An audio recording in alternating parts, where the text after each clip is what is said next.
Colin McRae, a motor racing legend.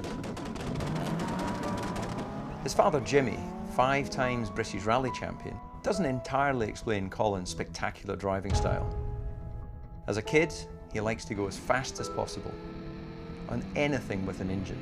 Brilliant on motorbikes, his natural ability to get the best out of any machine has him competing in trials by the age of 12 and winning titles within another couple of years.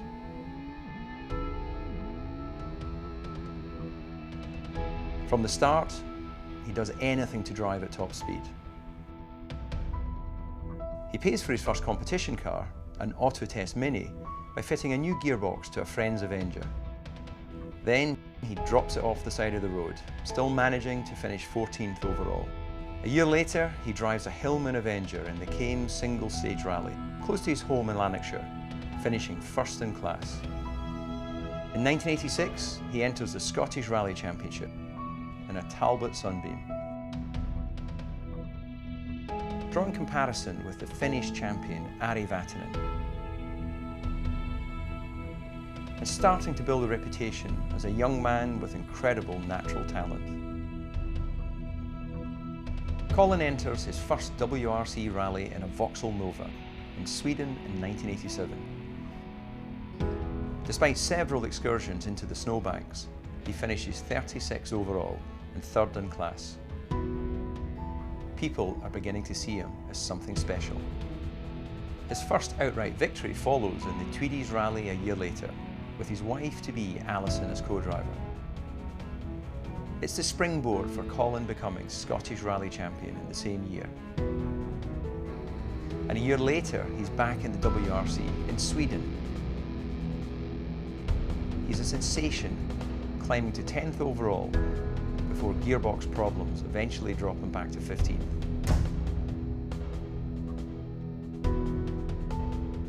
In New Zealand, he performs even better, finishing 5th in a Sierra Cosworth. Ford's response is to offer him a Works Cosworth following 2 wins at national level. In 1990, he finishes 6th in the REC Rally, setting faster stage times than the year's world champion, Carlos Sainz. Colin McRae is ready to step up to the next stage. All he needs is the right backing.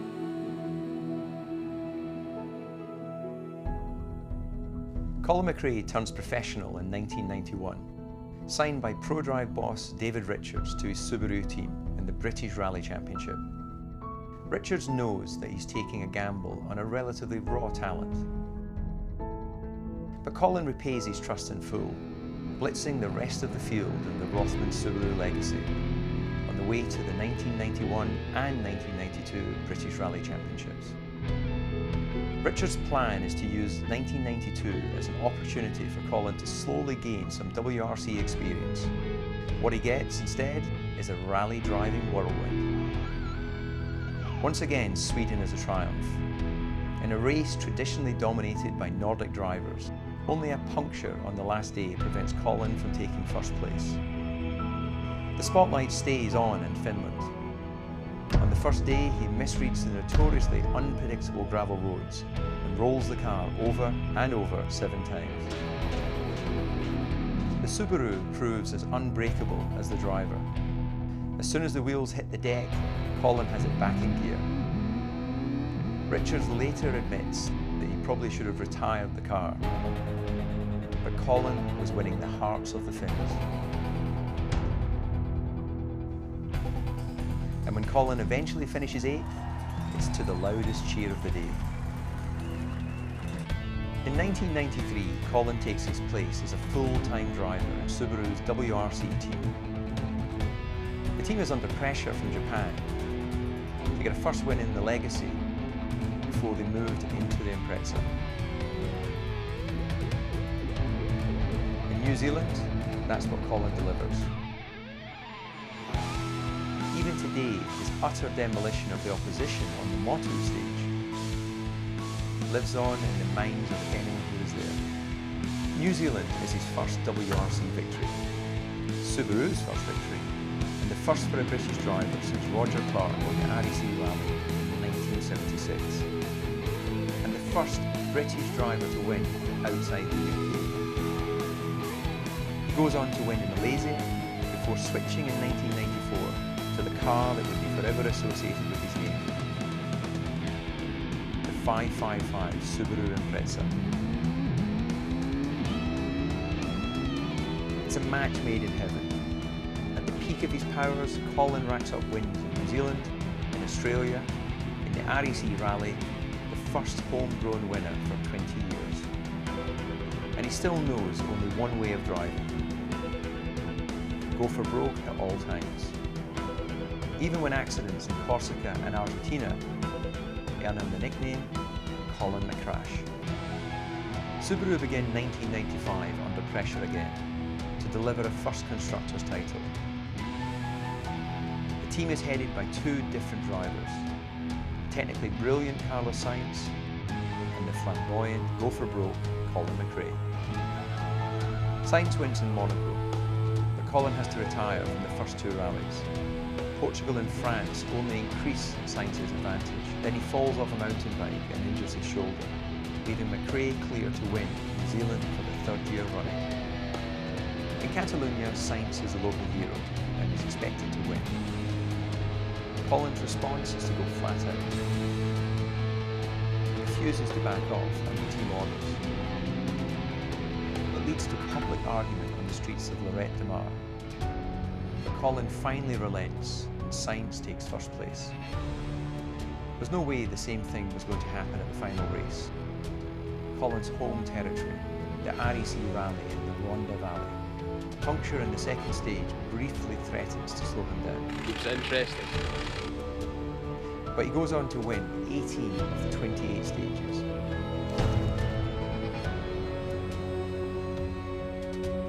Britain's first World Rally champion and the youngest ever winner of the WRC. Spot on! That'll do for me, eh? For the next 2 years, Subaru rules the WRC. In '96, Colin wins the Acropolis Rally, the San Remo Rally, and the Rally of Catalunya. He receives an MBE for services to motorsport, but none of this compensates for the brilliant young Finn, Tommy Mäkinen, pipping him to the Drivers' Championship. '97 is a similar story. Subaru squares up to Mitsubishi, and Mäkinen is a constant thorn in Colin's side.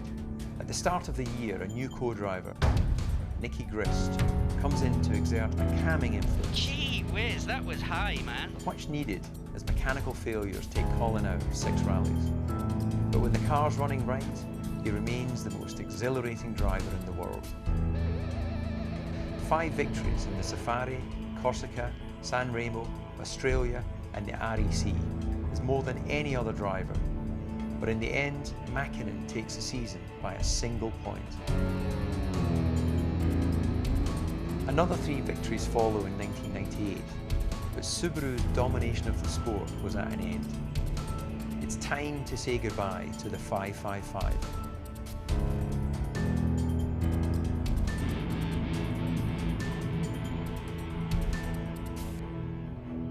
In '99, Colin signs a multi-million-pound deal with Ford to drive the Focus RS in its first season. It starts badly in Monaco, disqualified over a water pump irregularity. But in Kenya, Colin is back to his best, delivering a masterclass in a car that's never been tested in such grueling conditions. An equally decisive victory follows in Portugal, but then it all goes wrong as mechanical failure takes him out of a further 10 rallies. He hits form again in 2000 with wins in Spain and Greece. Second in New Zealand is even more impressive when part of Colin's turbocharger breaks off. He binds it back together with stainless steel lock wire, leaving his technicians staring in disbelief. In Corsica, the Focus flips off the road, leaving Colin trapped for 45 minutes. But he's back at the wheel with a broken cheekbone in San Remo, finishing 4th in the championship. 2001 is a great year for British drivers. Colin locks horns with Subaru's Richard Burns. Throughout the season, the Scot and the Englishman fight a war of words.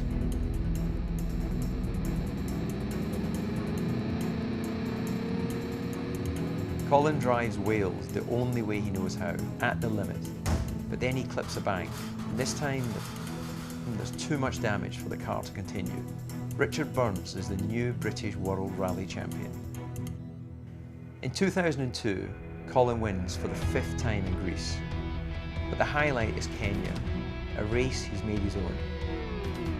It's his 25th WRC victory, making him the world's most successful driver to date.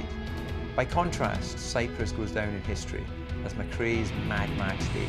As Mark has grown him breathing down his neck, he rolls twice on the final leg and still manages to finish 6th. Only one man can bring a car home in this state, and that's Colin McRae. In 2003, he joined Sainz and Sebastian Loeb at Citroën. Colin takes points in all but 3 events, but the Xara needs a smoother style than his go-for-broke attack. And now there are new regulations to deal with. From 2004, teams are only allowed to run 2 cars, and Colin finds himself without a drive. Typically, he looks for more demanding challenges. He debuts in the Dakar Rally with Nissan, chalking up 2 stage wins. Then he rejoined ProDrive for the 24 Hours of Le Mans, partnering Darren Turner and Richard Rydell in a Ferrari Maranello. 9th overall and 3rd in the GTS class, but there's still one last throw of the dice to come in the WRC. Early in 2005, Colin is back behind the wheel of the Rally Raid Nissan for his 2nd Dakar Rally. He drives fastest on 2 of the 3 stages in Morocco, then crashes out on stage 6. But it's not long before he's back in the WRC, this time in a Skoda Fabia. In Wales, thousands of spectators turn out to support their hero, and Colin places 7th. Then in Australia, he records stage times that put him 3rd at the end of day 1. But with only 3 stages to go, a precautionary clutch change takes too long, and Skoda are out of the event. It's Colin's final WRC rally, marked by spontaneous applause at the end of the race from all his rival teams. Away from competing, Colin has always dreamed of developing the ultimate rally machine. From 2003 onwards, he works with DJM Motorsport to produce a car that's fun to watch, has a realistic price, and emphasises the driver's natural skill. It debuts at Goodwood in July 2007, setting a time only a fraction slower than a Subaru Impreza WRC. But the R4 never goes into production. Just 2 months later, a tragic helicopter accident robs Motorsport of one of its greatest natural talents. Colin McRae, a racing legend from a time when instinct was everything, flat out the only way to drive. In Colin's own words, tack it to the maximum and sort it out afterwards.